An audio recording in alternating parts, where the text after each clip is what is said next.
ආයිබෝවන් අද අපි කතා කරන්න යන්නේ හරිම විශේෂ අසහාය කුමාරයෙක්ගේ කතාවක් ගැන. මේක නිකම් කතාවක් නෙමෙයි. මේකෙන් අපිට ඉගෙන ගන්න පුළුවන් අපේ සහජ දක්ෂතා, අපේ කැපවීම පාවිච්චි කරලා කොහොමද ලොකු අභියෝග ජයගන්නේ කියලා. හොඳයි. ඉතින් කතාව පටන් ගන්න කලින් අපි පොඩ්ඩක් හිතමු. ඇත්තටම වීරයෙක් වෙන්න මොනවද ඕන කරන්නේ? කෙනෙක්ව ශ්‍රේෂ්ඨත්වයට ගෙනියන්නේ ගුණාංග මොනව වෙන්න පුළුවන්ද? හරි. කතාව පටන් ගන්නෙ මෙහෙමයි. කපිල වස්තුපුරයම එදා මහා සතුටකින් පිරීලා තිබුණා. හේතුව තමයි සිද්ධාර්ථ කුමාරයාගේ උපත. ඒත් මේ ලොකු සතුට මැද්දේ අනාගතය ගැන කියවෙන හරිම පුදුම හිතෙන සිදුවීමකුත් සිද්ධ වුණා. මෙතනට එන්නේ අසිත කියලා හරිම ප්‍රඥාවන්ත තාපසතුමෙක්.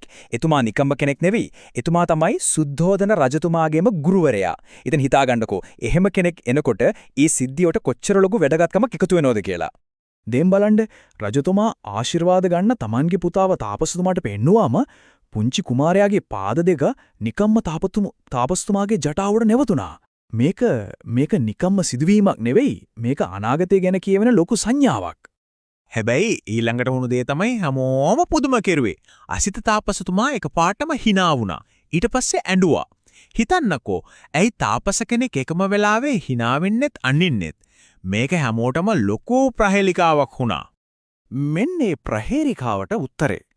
අසිත තාපසතුමාගේ ඒ පුදුම හිතෙන ප්‍රතිචාරය පිටිපස්සේ තිබුණේ හරිම බලවත් අනාවයක්යක්.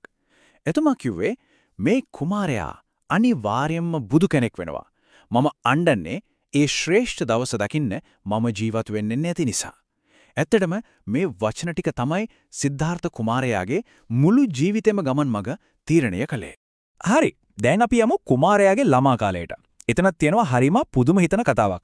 මේකෙන් අපිට පැහැදිලිවම පේනවා අර අනාවැක්කිය කියපු ශ්‍රේෂ්ඨත්වය ඒකේ එතුමාගේ ඇඟේ පොඩි කාලේ ඉඳලම තිබුණා කියලා. හිතින් මවාගන්න මුළු නගරයම වාර්ෂික වප්මගුල් උත්සවය සමරනවා. හැමතැනම සතුට, සද්දේ, කෝලාහලය හරිම කාර්යබහුල දවසක්.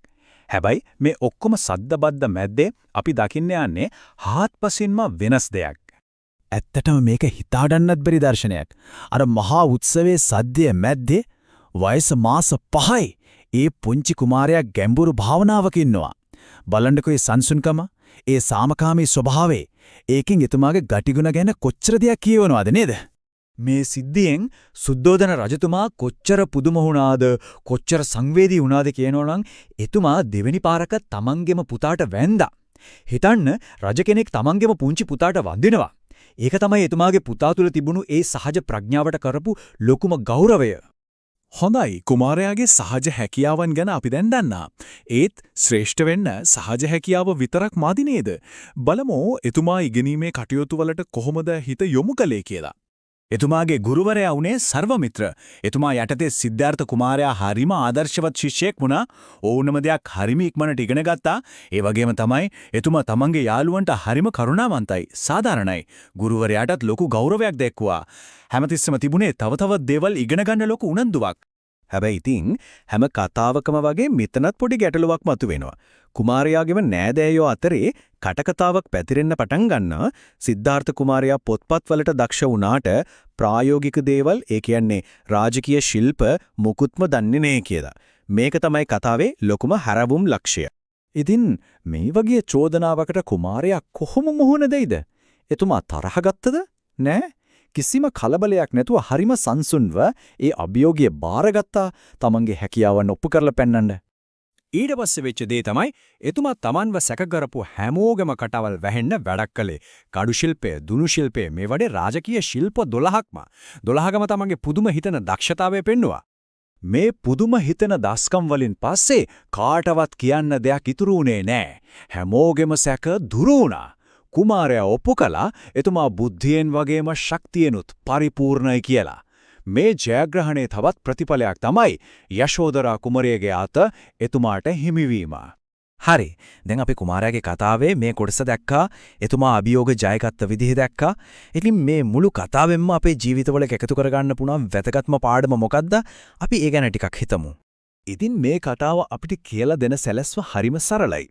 පළවෙනි පියවර අපිට උපතින්ම ලැබුණු දක්ෂතා මොනවද කියලා හොයාගෙන ඒවා දියුණු කරගන්න.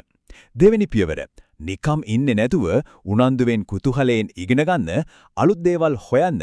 තුන්වෙනි පියවර අභියෝගයක් ආවම බය වෙන්නේ නැතුව ආත්ම විශ්වාසයෙන් ඒකට මුහුණ දෙන්න. ඉතින් මේ කතාවෙන් පස්සේ අපි අපෙන්ම අහගන්න ඕන ප්‍රශ්නය තමයි මේක.